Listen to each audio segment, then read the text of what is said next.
நண்பர்கள் அனைவருக்கும் வணக்கம். இன்றைய நாளிலும் பத்திரிகைகள் ஒரு பார்வையூடாக சந்திக்கின்றோம். இன்றைய நாளிலே தினக்குரல் பத்திரிகையை நாங்கள் பார்க்கலாம். பிரதானமாக தினக்குரல் பல்வேறுபட்ட செய்திகள் இருந்திருக்கிறது. செம்மணி மனித புதைகுழி வழக்கில் சாட்சிகளை பயமுறுத்தி மௌனமாக்கும் முயற்சி, இதன் மூலம் வழக்கை கொண்டு செல்ல முடியாமல் இக்கட்டான நிலைக்கு உட்படுத்த முயல்கிறார்கள். வழக்கின் முறைப்பாட்டாளர் தெரிவிப்பு செய்து வந்திருக்கிற நண்பர்களை பாருங்கள். செம்மணி வழக்கின் பிரதான முறைப்பாட்டாளருக்கு எதிராக ஒரு மர்ம வாகனம் அந்த செய்தி ஒரு முக்கியமான செய்தியாக இருக்கிறது.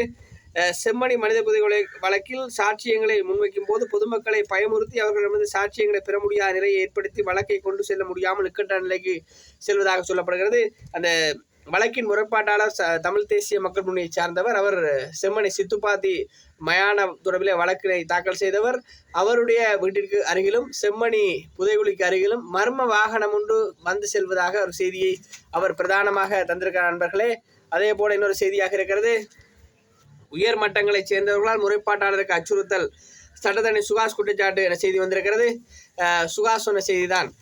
செம்மணி மனித புதைகுழியில் முறைப்பாட்டாளருக்கு அச்சுறுத்தல் விடுக்கப்படுவதாக தெரிவித்த சட்டத்தரணி கனகரத்னம் சுகாஷ், முறைப்பாடுகள் எந்த நிலையங்களுக்கு வழங்கப்பட வேண்டுமோ அந்த நிலையங்களுடைய உயர் மட்டங்களைச் சேர்ந்தவர்களாலேயே அச்சுறுத்தல். பாருங்க, இந்த செம்மணியில வாக்குமூலம் வழங்குறதுக்கும் அதோடு சம்பந்தப்பட்ட விடயங்களுக்கும் அச்சுறுத்தல் இருப்பதாக சொல்லப்படுகிறது.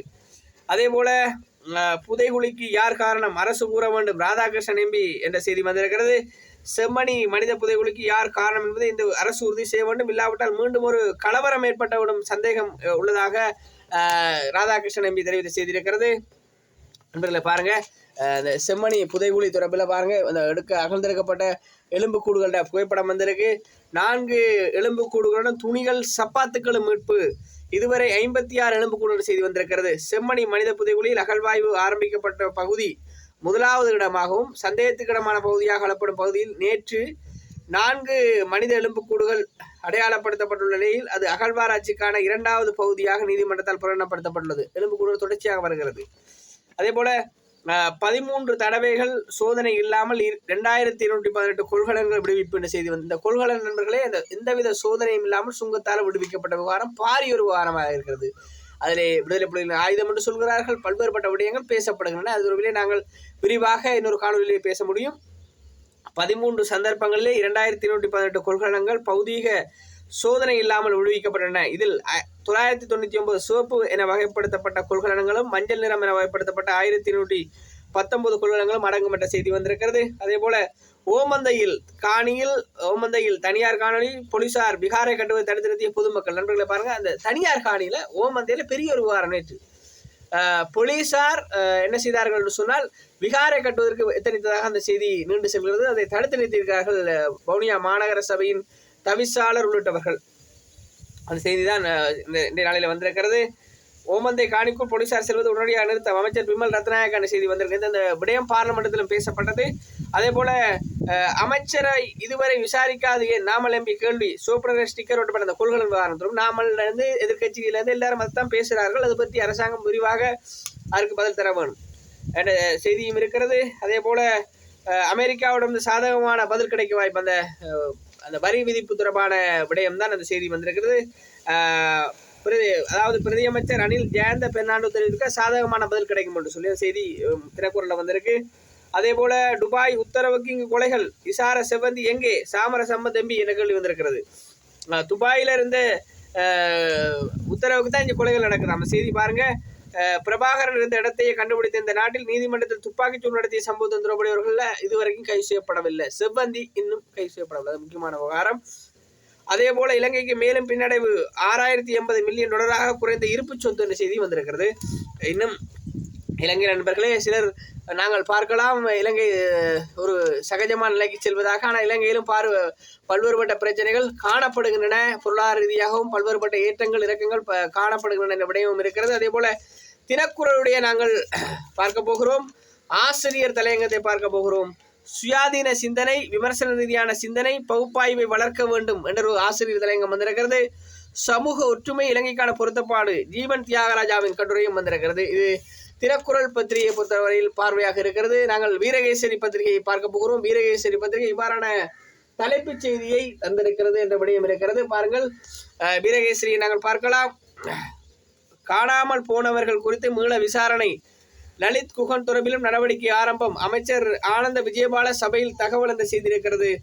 அரசியல் செயற்பாட்டாளர்களான லலித் வீரராஜ், குகன் முருகானந்தன் உட்பட யுத்தத்தின் பின்னரான காலப்பகுதியில் வடக்கு மற்றும் கிழக்கில் காணாமல் போனவர்கள் தொடர்பான விசாரணைகள் தற்போது மீள ஆரம்பிக்கப்பட்டுள்ளதாக அவர் பாராளுமன்றத்தில் தெரிவித்து செய்திருக்கிறது. அதாவது பொதுமக்கள் பாதுகாப்பு மற்றும் பார்லமெண்ட் அலுவலர்கள் அமைச்சர் ஆனந்த விஜயபாலவின் தகவலாகத்தான் இந்த தகவல் இருக்கிறது. அதே போல வாக்குறுதிகளை நிறைவேற்றுங்கள் ஜனாதிபதி அனுரவுக்கு கருதினால் தெரிவிப்பு செய்திருக்கிறது. புகைப்பட செய்தி ஒன்று வந்திருக்கிறது. இந்த இருக்கிறது புகைப்பட செய்தி. கர்தினால் மெல்கம் ரஞ்சித் ஆண்டகையின் குருத்துவ பணிவாழ்வின் 50வது ஆண்டு நிறைவை முன்னிட்டு அவரை கௌரவிப்பதற்காக நேற்று முன்தினம் கொழும்பில் நடைபெற்ற நிகழ்வில் ஜனாதிபதி அனுர திசாநாயக்க பங்கேற்ற போது செய்தி இருக்கிறது. அதேபோல செம்மணி புதைகுழி விசாரணைக்கு உத்தரவு அமைச்சர் நலிந்த ஜெயதிச என்று சொல்லியிருக்கிறார். செம்மணி மனித புதைகுழி தொடர்பில் நீதிமன்ற விசாரணைகளுக்கு முழுமையான ஒத்துழைப்பு வழங்கும் என்று சொல்லி நலிந்த ஜெயதிச சொன்னாலும் மர்ம வாகனம், அதாவது சுகா சொல்கிறார், யாரால் முறைப்பாட்டிடம் யாரிடம் முறைப்பாடு செய்தார்களோ அந்த தரப்பினரிடமிருந்தே அச்சுறுத்தல் வருவதாக சொல்கிறார். இப்படியான செய்திகளும் இருக்கின்றன. இந்தியாவிடம் வடக்கு கிழக்கை கொடுங்கள், தென்னிலங்கையை சீனாவுக்கு வழங்குங்கள் என்கிறார் செல்வம் எம்பி. அதே போல தோண்ட செம்மணியில் வெளிவரும் எலும்புக்கூடுகள் இதுவரை 50 மீட்பு 56 அடையாளம் என்ற செய்தி வந்திருக்கிறது. இந்த புகைப்பட செய்தியில் இந்த எலும்புக்கூடுகள் இருப்பதை காணக்கூடியதாக இருக்கிறது. அதே போல 14 நாடுகளுக்கு புதிய வரிகளை வைத்த அமெரிக்க ஜனாதிபதி என்ற செய்தி இருக்கிறது. அமெரிக்க ஜனாதிபதி டொனால்ட் ட்ரம்ப் வெளிநாடுகளில் இருந்து அமெரிக்காவுக்கு இறக்குமதி செய்யப்படும் பொருட்கள் மீது உயர் வரிகள் விதிப்பதை உத்தியோகபூர்வமாக தாமதப்படுத்தியுள்ள அதே சமயம் ஜப்பான் மற்றும் தென்கொரியா வருடங்களாக 14 நாடுகளுக்கு அந்நாடுகள் எதிர்கொள்ள உள்ள தீர்வு வரிகள் குறித்து கடிதங்களை அனுப்பி வைத்துள்ளார் செய்தி இருக்கிறது. தமிழர்கள் சுமக்கும் இனவழிப்பின் வழி இழப்புகளை நான் அறிவேன் கனடிய பிரதமர் மார்க் கானி என செய்திருக்கிறது. தமக்கு எதிராக நிகழ்த்தப்பட்ட இனவழிப்பின் விளைவாக கனடிய தமிழர்கள் சுமக்கும் இழப்பையும் வழியையும் நான் புரிந்து கொள்கிறேன் என கனடிய பிரதமருடைய செய்தியாக இருக்கிறது. அதே போல இன்னொரு முக்கியமான செய்தி நண்பர்களே, ஜனாதிபதி ஊடகப் பிரிவு அதிகாரிகள் பெயர்களை வெளியிட செயலகம் மறுப்பு. அதாவது ஜனாதிபதி என்ற ஊடகப் பிரிவில் பணியாற்றுகின்ற அந்த உத்தியோகத்தர்களின் பெயர்களை அந்த தகவல் அறியும் சட்டமன்றத்தில் கூட வழங்க மறுக்கிறாங்க. உண்மையிலேயே பாதுகாப்பு விவகாரங்கள் உள்ளிட்ட நாட்டின் பாதுகாப்புக்கு அச்சுறுத்தலாக இருக்கிற விடயத்தை தான் தகவல் அறியும் சட்டமன்றத்தில் வெளியிடலாது. ஆனால் பாருங்கள், இந்த விடயத்தை அவங்க மறுக்கிறாங்க.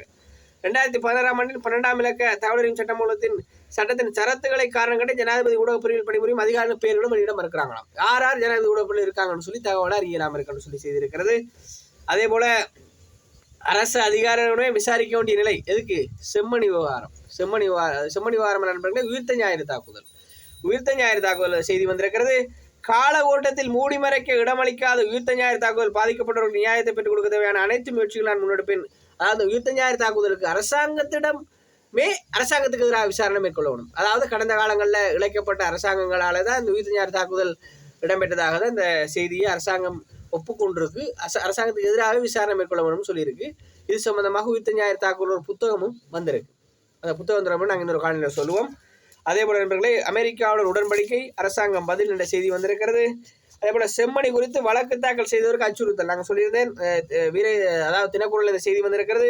செம்மணி விடயம் குறித்து நீதிமன்றத்தில் வழக்கு தாக்கல் செய்த குறித்த மயானத்தின் நிர்வாக சபை உறுப்பினரான கிருபாகரன் தனக்கு அச்சுறுத்தல் இருப்பதாக தெரிவித்தார். அதாவது மர்ம வாகனம் வருதான் கிருபாகரன் வீட்டுக்கு முடியும். அதையும் நாங்கள் விரிவாக இன்னொரு காணொலியிலே பேசலாம் நண்பர்களே. அதே போல பல்வேறுபட்ட செய்திகள், கார்ட்டூன் செய்திகள் வந்திருக்கிறது. யாழ் கடுகதை போயிருந்த சேவை கல்கிசையிலிருந்து ஆரம்பமாகாமை குறித்து அமைச்சர் விமல் வருத்தம் என்று செய்திருக்கிறது. வீரகேசரி இவ்வாறான ஆசிரியர் தருகிறது. பொறுப்பு குரல் விடயத்தை அரசாங்கம் மழுங்கடிக்க கூடாது என்ற விடயத்தை தருகிறது. அதே போல டிபிஎஸ் ஜெயராஜின் கட்டுரை வந்திருக்கிறது. தமிழரசு கட்சி எதிர்நோக்கும் புறச்சவால்களும் அகச்சவால்களும் என்ற ஒரு செய்தி. டிபிஎஸ் ஜெயராஜ் ஒரு சிரேஷ்ட ஊடக ஜாம்பவான் அவருடைய கட்டுரை இருக்கிறது, கட்டாயம் பாருங்கள். அதே போல பார்க்கின்ற போது நண்பர்களே, பல்வேறுபட்ட செய்திகளும் வந்திருக்கின்றன. நாங்கள் தொடர்ச்சியாக வீரகேசரியின் உப இணைப்பாக வருகின்ற தினத்தந்தியை பார்க்கலாம். தமிழ்நாட்டு பத்திரிகை தினத்தந்தியை. கடலூர் அருகே கோர விபத்து, ரயில்வே கேட்டை கடந்த பள்ளி வேன் மீது ரயில் மோதி 3 மாணவர்கள் பலி, படுகாயமடைந்த 3 பேருக்கு தீவிர சிகிச்சை என்ற செய்தி வந்திருக்கிறது. பாருங்கள் நண்பர்களே, ஒரு கொடூர விபத்து தமிழ்நாட்டிலே பதிவாகியிருக்கிற அந்த செய்தி தான் வந்திருக்கிறது தினத்தந்தியிலே. செய்தியை பார்க்கின்ற போது, கடலூர் அருகே ரயில்வே கேட்டை கடக்க முயன்ற பள்ளி வேன் மீது ரயில் மோதிய கோர விபத்தில் 3 மாணவர்கள் பலியாகின என்ற செய்தி வந்திருக்கிறது. அதே போல போதைப் பொருள் வழக்கு, நடிகர்கள் ஸ்ரீகாந்த் கிருஷ்ணாவுக்கு ஜாமீன் என்ற செய்தி வந்திருக்கிறது. அதே போல தினத்தந்தியிலும் பல்வேறுபட்ட ஏராளமான தமிழ்நாட்டு செய்தி வந்திருக்கின்றன. தினத்தந்தி முதியோருக்கு இல்லம் தேடி ரேஷன் பொருட்கள் என்ற ஒரு ஆசிரியர் தலைங்க தந்திருக்கிறது. ஒரு வித்தியாசமான படைப்பாக்கத்தன்மையோடு தினத்தந்தி பத்திரிகை வருகிறது. தினத்தந்தி பத்திரிகை போன்று இலங்கையிலும் பத்திரிகைகள் வர வேண்டும்.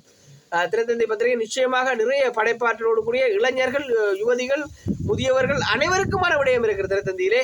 இப்படியான பல்வேறு செய்திகள் வந்திருக்கிற நண்பர்களே, நாங்கள் மீண்டும் ஒரு காணொலியிலே சந்திப்போம். மீண்டும் ஒரு காணொலியில் சந்திக்கும் வரை விடைபெறும் நான் உங்கள் செந்தூரன். நன்றி, வணக்கம்.